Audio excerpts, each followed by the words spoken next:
Of course. No, I agree with that. But there is also the sense that in the world in which we live, where obviously people have been detached to a great extent from any continuous religious tradition, there still is a sense of loss, isn't there? People they know that they're missing something, but don't know quite how to identify it, and that's one reason for them thinking that it's been taken away, something's been stolen from them, and they look around at the people who are at ease in the world and successful and seem to be on good terms with themselves, and think of them as the ones who've done the stealing, and that is a dangerous attitude, and I think it's surely that is part of what erupts in all these strange academic disciplines like gender studies, which simply have as their goal the undermining of the existing order without anything positive to put in its place. And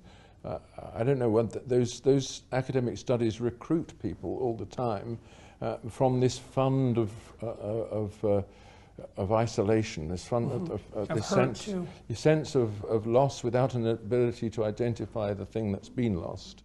That's the cult-like element of them, because they do, I would say, to some degree, prey on people whose interpersonal relationships have been irreparably damaged. Right. So I have a hypothesis about the feminist end of the postmodern radical leftist movement. So, and this isn't something I've talked about much in public, but here goes.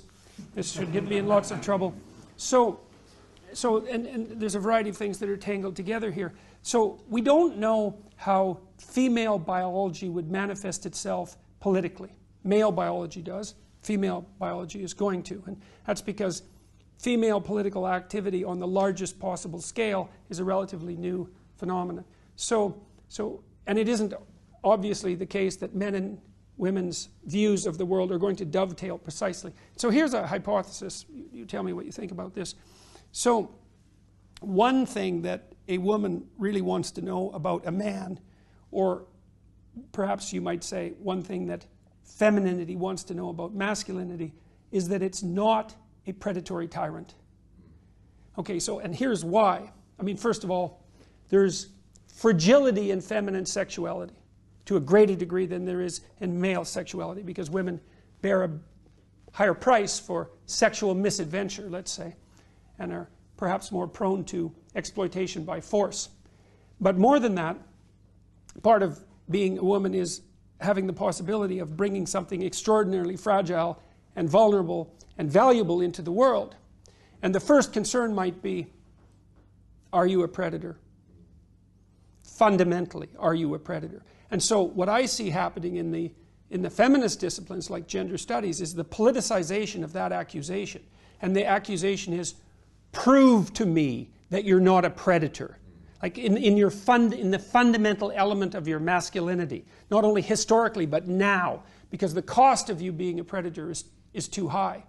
Now, I feel that that's an inappropriate, I think that's what's driving the demolition of the idea of presumption of innocence, for example.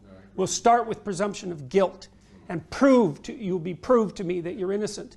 And I think the problem with that isn't that there are no predatory men, because there are plenty of predatory men. The problem is that the courageous way to deal with the problem of the predator is to offer a hand in courageous trust and to invite forward a partner from the monster. That's the mythological manner in which this is supposed to be undertaken. The courageous, a courageous part of the woman's journey, let's say, is to face the monstrosity of a man and to invite out of that something more noble to emerge. And there's courage in that and genuine risk. And I think that that's foregone in the accusation process. And then the other element of that seems to me to be that, well, if you are a predator and you're irredeemable in your predatory nature, then the best thing to do is to render you harmless. And if we're going to obscure the relationship between competence and power and assume that all of your striving upward is merely a manifestation of power, then what we'll do is weaken you as much as possible so that harmlessness can replace virtue.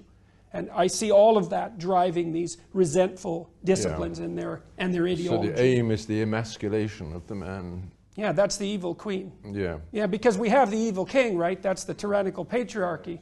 Well, the evil queen is lurking somewhere.